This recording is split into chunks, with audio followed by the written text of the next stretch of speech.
Bonjour tout le monde. Aujourd'hui, on veut démontrer que pour tout x appartenant à l'intervalle 0 pi sur 2, 2x sur pi est inférieur ou égal à sinus de x qui est inférieur à x. Alors si on voit des inégalités comme ça, parfois on passe directement au théorème des accroissements finis ou au théorème de l'inégalité des accroissements finis. Mais ici, on voit que à gauche et à droite, on a x et l'intervalle qu'on s'est donné, on a des constantes là-bas. Donc, on peut avoir des difficultés à utiliser le théorème des accroissements finis ou le théorème de l'inégalité des accroissements finis. Donc, pour aborder ce problème-là, on va considérer deux fonctions f et g définies comme suit. Alors, soit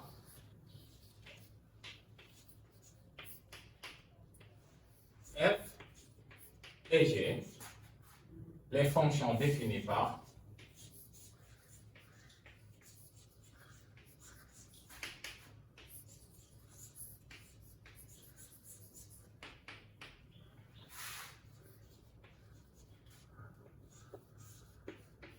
f de x égale à sinus de x moins 2x sur pi et g de x égale à sinus de x moins x. Alors, on va étudier ces deux fonctions-là. Et on commence d'abord par étudier la fonction f.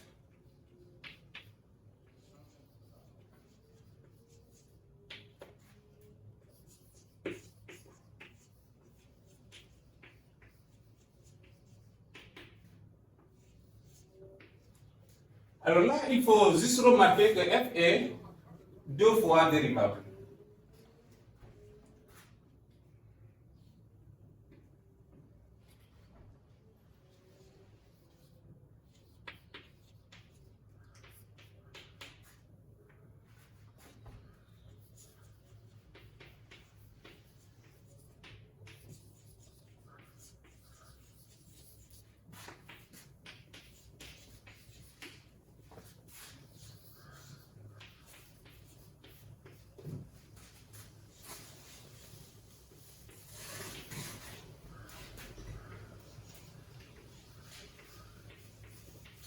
Alors, pour la première dérivée ici, pourquoi on a besoin de dériver f deux fois? En fait, 2 sur pi est inférieur à 1 et cosinus est inférieur à 1. Donc, on a un peu un problème de savoir le signe de cos de x moins 2 sur pi si x est entre 0 et pi sur 2. Donc, c'est un peu difficile de connaître ce signe. Alors, pour contourner ce problème-là, on dérive f une seconde fois.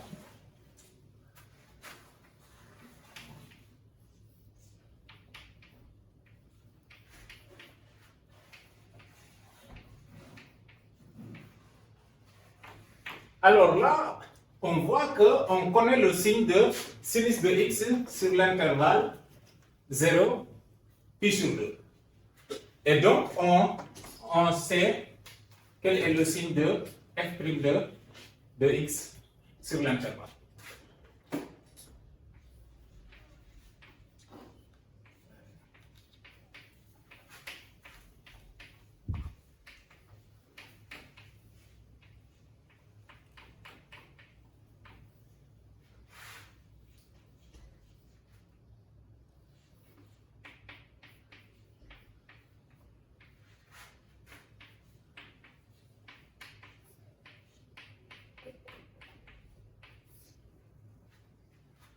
Donc, la fonction f' de x est strictement décroissante.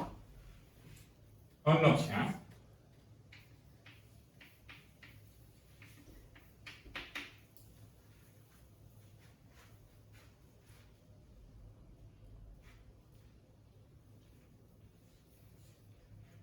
f' prime qui est décroissante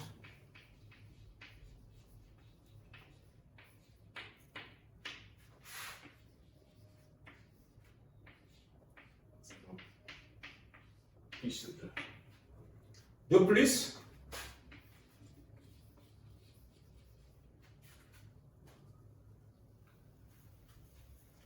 f' de 0 égale f' de 0, c'est égal à 1 moins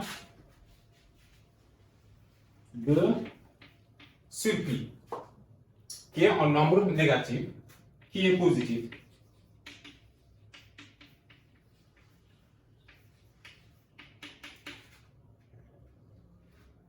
Et f' de pi sur 2 égale à moins 2 sur pi, qui est négatif. C'est un nombre négatif. Alors, comme f est deux fois dérivable, f' est une fonction qui est continue. Et donc, on peut appliquer le théorème des valeurs intermédiaires à f.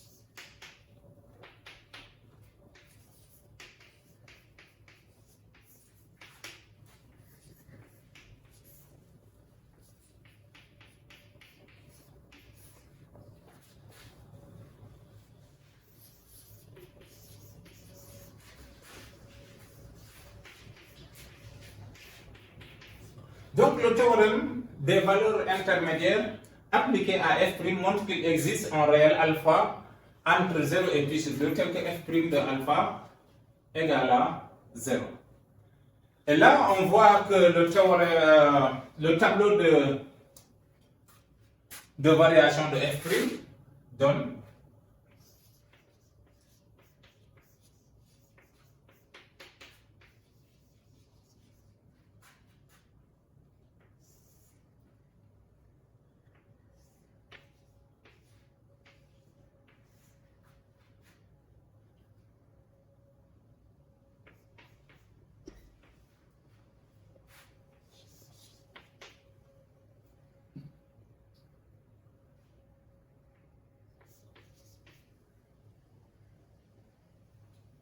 il est négatif. On avait dit que f' second est négatif. Et là, f second est strictement décroissante et ça s'annule en alpha. Donc, ce qui fait que entre 0 et alpha, f' est négatif et est positif. Entre alpha et pi sur 2, f' est positif. On peut alors tracer le tableau de variation de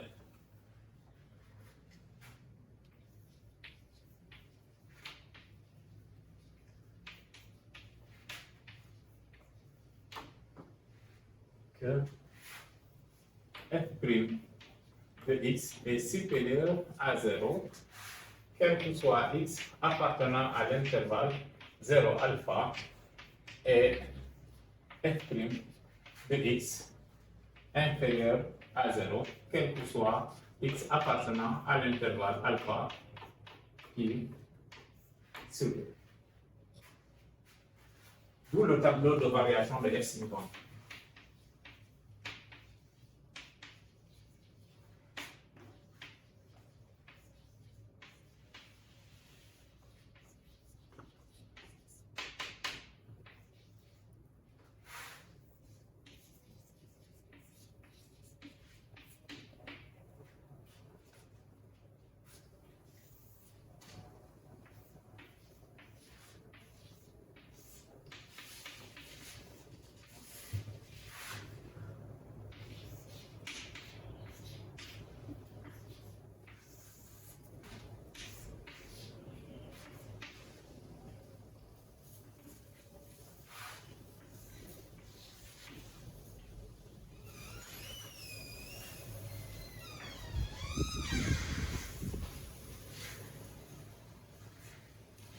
De plus, on a f de 0 égale à 0 et f de pi sur 2 égale à 0. 0, 0.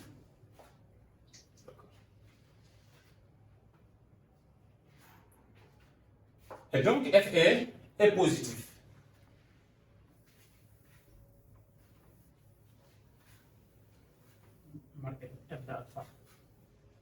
Oui, là il y a f de alpha. Voilà. Alors, d'après le tableau, f est positif. D'où, quel que soit x appartenant à l'intervalle 0, pi sur 2, on a f de x qui est positif ou nul. Or, f de x positif est équivalent à sinus de x moins 2x sur pi positif qui est équivalent à sinus de x supérieur à 2x sur pi. Et ce qui montre l'une des inégalités. Alors, on va maintenant étudier la fonction g.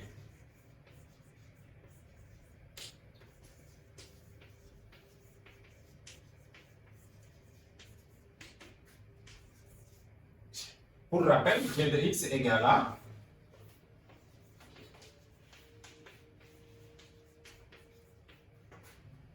sinus x moins x. D'accord? G est dérivable et on a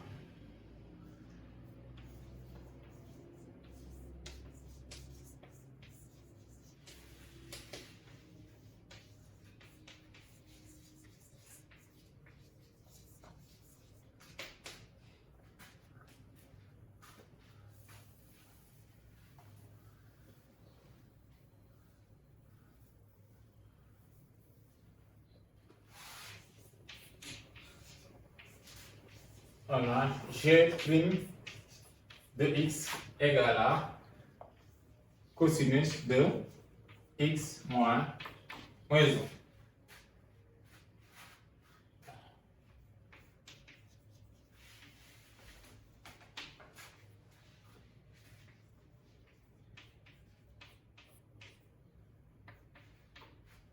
Alors, puisque la valeur absolue de cos de x est inférieure à 1,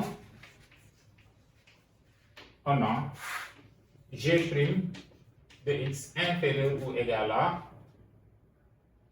à 0, quel que soit x appartenant à l'intervalle 0 pi sur 2. Et donc, g est décroissante sur, et donc, g est décroissante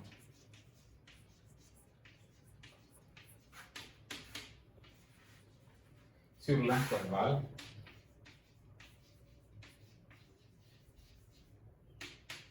sur l'intervalle 0 pi sur 2.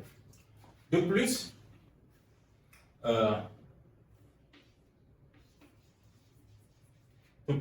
g de 0 égale à 0.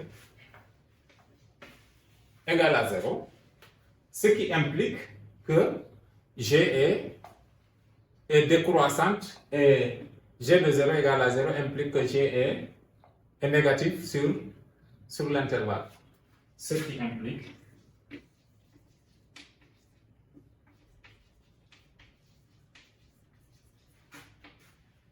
g négative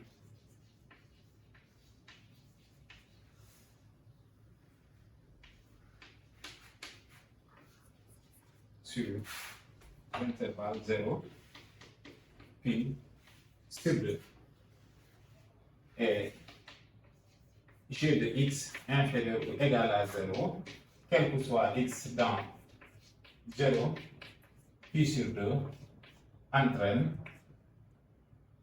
sinus de x inférieur ou égal à x. Et ce qui achève là, la preuve. Voilà, donc l'inégalité 1 et l'inégalité 2 montrent l'encadrement de la fonction souhaitée. Voilà, merci.